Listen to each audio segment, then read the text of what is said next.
உணவு வகையில் சூடு குளிர்ச்சி இந்த வார்த்தைகளை நம்ம அடிக்கடி கேட்குறோம். குறிப்பாக நம்ம பெரியவங்க இதை பற்றி நமக்கு நிறையா சொல்லியிருப்பாங்க. நம்ம நண்பர்கள் கூட ஒரு சிலர் வந்து எனக்கு சிக்கன் சாப்பிட்டா உடம்பு சூடாகிடுது, பன்றி இறைச்சி சாப்பிட்டா ரொம்பவும் குளிர்ச்சி ஆகிடுது, லெமன் ஜூஸ் குடிச்சேன்னா எனக்கு ரொம்பவும் குளிர்ச்சி ஆகிடுது, அடிக்கடி சளி பிடிக்குது. இது மாதிரி உணவு வகையில் பல உணவுகளை சூடாகவும் குளிர்ச்சியாகவும் வகைப்படுத்தி சொல்கிறாங்க. அதோடைய அறிவியல் பின்னணி என்ன அப்படின்றத பார்க்கலாம். குறிப்பாக நம்மளுடைய சித்த ஆயுர்வேத மருத்துவத்தில் நம்ம சொல்கிறது வாதம் பித்தம் கபம். இதில் வாதம் அண்ட் கபம் அப்படின்றத குளிர்ச்சி அப்படின்னும், பித்தம் அப்படின்றத சூடு அப்படின்னு சொல்லி அவங்க வகைப்படுத்துகிறாங்க.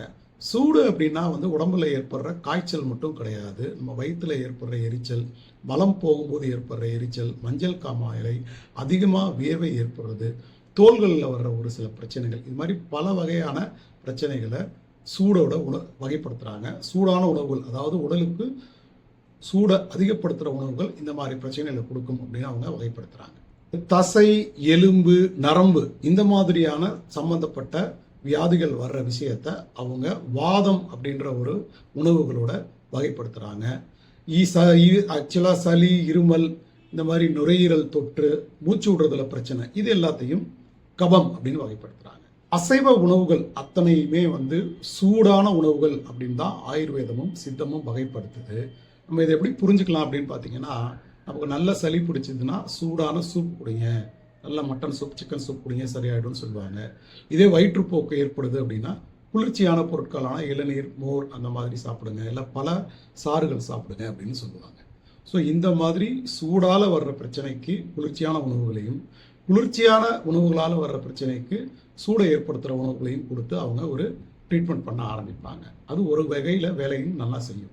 இந்த சூடு குளிர்ச்சி அப்படின்றது நம்ம நாட்டில் மட்டும் கிடையாது, பல நாடுகளில் இது பரவலாக இருக்குது. குறிப்பாக பார்த்தீங்கன்னா ட்ரெடிஷ்னல் சைனீஸ் மெடிசன் அதில் பார்த்தீங்கன்னா இங் யாங் அப்படின்னு சொல்லுவாங்க.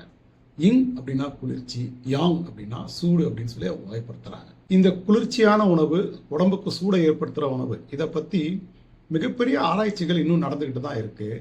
ஆனால் இதில் ஒரு சில அறிவியல் உண்மைகள் என்ன அப்படின்னு பார்த்தீங்கன்னா, இந்த மசாலா பொருட்கள் அத்தனையும் புன்ஜென்ட் அப்படின்ற தன்மையை ஏற்படுத்துகிற ஒரு விஷயங்கள் தான். குறிப்பாக வெங்காயம், பூண்டு, மிளகாய், அனைத்து மசாலா பொருட்கள் இதில் எல்லாத்துலேயுமே புன்ஜென்ட் அப்படின்ற எரிச்சலை ஏற்படுத்தக்கூடிய தன்மை அதிகம். அதனால் அதை சூடான உணவுகள் அப்படின்னு சொல்கிறாங்க. பழங்கள் அத்தனையுமே நமக்கு குளிர்ச்சியை கொடுக்குற ஒரு உணவு வகைகள், அதனால் அதை குளிர்ச்சியான உணவுகள் சொல்கிறாங்க. இந்த மாதிரி உணவுகளை சூடு அல்லது குளிர்ச்சி தன்மை அப்படின்னு வகைப்படுத்தினா நம்மளுடைய முன்னோர்களோட அறிவியலை நம்ம பாராட்டி தான் ஆகணும்.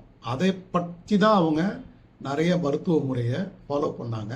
சைனீஸும் அதை வந்து இங் அண்ட் யாங் அப்படின்ற முறையில் ஃபாலோ பண்ணி ட்ரீட்மெண்ட் கொடுத்துட்டு இருக்காங்க.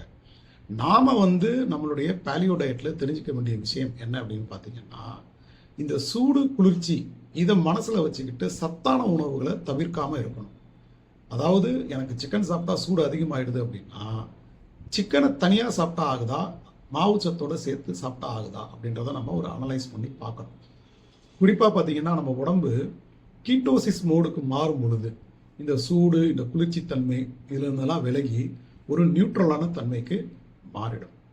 ஏன் வந்து இந்த புரதம் அதிகமான உணவுகள் அத்தனையையும் சூடு அப்படின்னு சொல்கிறாங்க அப்படின்னா, புரதம் அதிகமாக உள்ள உணவுகள் அத்தனையும் உணவு செரித்து அதை ப்ராசஸ் பண்ணி நம்ம உடம்பு கொடுக்கறதுக்கு அதிகமான ஆற்றல் தேவைப்படுது. அதனால் உடம்புல நிறைய சூடு ஏற்படுற மாதிரியான ஒரு பிம்பங்கள் ஏற்படுது. அது ஒரு விதத்தில் உண்மைதான். ஆனால் அதற்காக நாம் அந்த புரத உணவுகளை தவிர்க்கிறது அவ்வளவு நல்லது கிடையாது. குறிப்பாக பார்த்தீங்கன்னா paleo diet, keto diet, low corp diet மாதிரியான டயட்களில் நம்ம புரத உணவுகள் ரொம்ப முக்கியம். அதாவது நம்ம உடல் எடைக்கு ஏற்ப சரியான புரதம் எடுக்கணும். ஸோ அந்த மாதிரி புரதம் எடுக்கும் பொழுது நம்ம உடம்பு இந்த மாதிரியான சூடு தன்மையை ரியாக்ட் பண்ணுறதுக்கு கொஞ்சம் நல்ல தானாகவே பழகிக்கும். இதில் என்ன உண்மை அப்படின்னு பார்த்தீங்கன்னா, உடம்பு சர்க்கரையில் எரியும் பொழுது தான் இந்த சூடு குளிர்ச்சி இந்த மாதிரியான பிரச்சனைகள்லாம் நம்மளை தாக்குறதுக்கு வாய்ப்புகள் அதிகம். உடம்பு கீட்டோசிஸ், அதாவது கீட்டோசிஸை நம்ம என்ன சொல்கிறோம், சஸ்டைன்டு எனர்ஜின்னு சொல்கிறோம். எப்போல்லாம் நம்ம உடம்புக்கு சக்தி தேவைப்படுதோ அப்போல்லாம் நம்ம உடம்பு சக்தியை ரிலீஸ் பண்ணுறதை தான் நம்ம சஸ்டைன்டு எனர்ஜி அப்படின்னு சொல்கிறோம். இந்த சஸ்டைன்டு எனர்ஜியில் இருக்கும் பொழுது நம்ம உடல் நம்மளுடைய புரத உணவுகளை ரொம்பவும் சூடை ஏற்படுத்தாமலே அழகாக கிரகிக்க கற்றுக்கும். அந்த ப்ராசஸ் ரொம்ப அழகாக நடக்கும். ஸோ பேலியோ டயட்லையும் இந்த கீட்டோ டயட்லையும் உடல் சூடு உடல் குளிர்ச்சி இந்த மாதிரியான கன்ஃபியூஷன்ஸ் எதுவுமே கிடையாது. அது ஒரு சமநிலையில தான் வேலை செய்யும்.